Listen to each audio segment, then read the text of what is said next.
ಮತ್ತೆ ತಮ್ಮ ವರಸೆಯನ್ನ ಶುರು ಮಾಡಿದೆ ಬಿಜೆಪಿಯ ರೆಬಲ್ಸ್ ಟೀಮ್. ನೇರವಾಗಿ ಬಿಜೆಪಿ ವರಿಷ್ಠ ಅಮಿತ್ ಶಾಗೆ ಭಿನ್ನರ ಬಣ ದೂರನ್ನ ಕೊಟ್ಟಿದೆ. ಮಹತ್ವವಾದಂಥ ಬೆಳವಣಿಗೆ ಇದು ರಾಜ್ಯ ಬಿಜೆಪಿಯಲ್ಲಿ. ಇಲ್ಲಿವರೆಗೂ ಒಂದು ಲೆಕ್ಕ, ಇನ್ಮೇಲೆ ಬೇರೆ ಲೆಕ್ಕ ಅನ್ನೋ ಥರ ಭಿನ್ನರ ಬಳಗ ಹೊಸ ಆಟ ಶುರು ಮಾಡಿದೆ.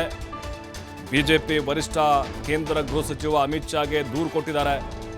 ಅಂದರೆ ಭಿನ್ನ ಮತದ ಹೊಗೆ ಬಗ್ಗೆ ಶಾಗೆ ಮಾಹಿತಿ ಕೊಟ್ಟಿದ್ದಾರೆ.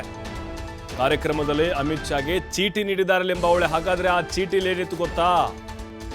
ಅದಾದ್ಮೇಲೆ BSY ವಿಜೇಂದ್ರ ಜೊತೆ ಅಮಿತ್ ಶಾ ಮಾತುಕತೆ ನಡೆಸಿದ್ದಾರೆ.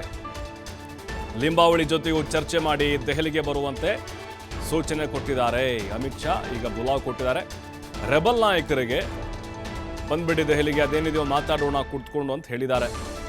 ರಾಜ್ಯ ಬಿಜೆಪಿ ಭಿನ್ನಮತ ಅಧ್ಯಕ್ಷ ಸ್ಥಾನದ ವಿಚಾರದ ಬಗ್ಗೆ ಚರ್ಚೆ ಆಗಿದೆ.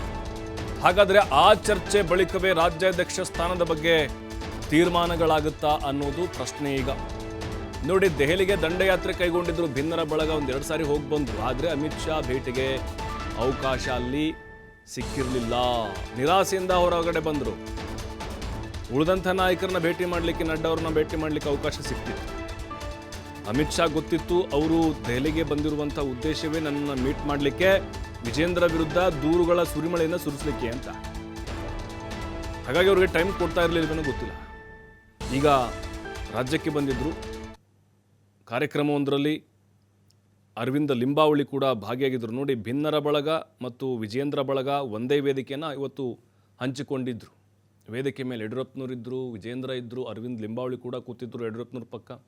ಅಮಿತ್ ಶಾ ಕೂಡ ಇವತ್ತು ಇದ್ದರು. ಹಾಗಾಗಿಯೇ ಬಹಳ ಕುತೂಹಲ ಕಾರಣ ಆಯಿತು. ಯಾಕಂದರೆ ಇಷ್ಟು ದಿನ ಅಂತರವನ್ನು ಕಾಯ್ದುಕೊಂಡಿದ್ದರು. ಅಮಿತ್ ಶಾ ಕೂಡ ಕೆಲವೊಂದಿಷ್ಟು ಸಲಹೆಗಳನ್ನು ಕೊಟ್ಟಿದ್ದಾರೆ. ದೆಹಲಿಗೆ ಬರುವಂತೆ ಸೂಚನೆಯನ್ನು ಕೊಟ್ಟಿದ್ದಾರೆ. ನೋಡಿ, ತಮ್ಮ ವರಸೆ ಇತ್ತಲ್ವಾ, ಅದನ್ನು ಮತ್ತೆ ಈಗ ಭಿನ್ನರ ಬಳಗ ಕಂಟಿನ್ಯೂ ಮಾಡ್ತಾ ಇದೆ. ಅರವಿಂದ್ ಲಿಂಬಾವಳಿ ಆ ಭಿನ್ನರ ಬಳಗದ ಪ್ರತಿನಿಧಿಯಾಗಿದ್ದಾರೆ. ಅಮಿತ್ ಶಾ ಅವ್ರ ಬಳಿ ರಾಜ್ಯಾಧ್ಯಕ್ಷರ ಬದಲಾವಣೆ ಚರ್ಚೆ ಮತ್ತು ಕೆಲವೊಂದಿಷ್ಟು ಭಿನ್ನ ಮತದ ಅಸಮಾಧಾನಗಳ ಬಗ್ಗೆ ಅಮಿತ್ ಶಾಗೆ ಕೆಲವೊಂದಿಷ್ಟು ಮಾಹಿತಿನ ಕೊಟ್ಟಿದ್ದಾರೆ ಪ್ರಾಥಮಿಕವಾಗಿ.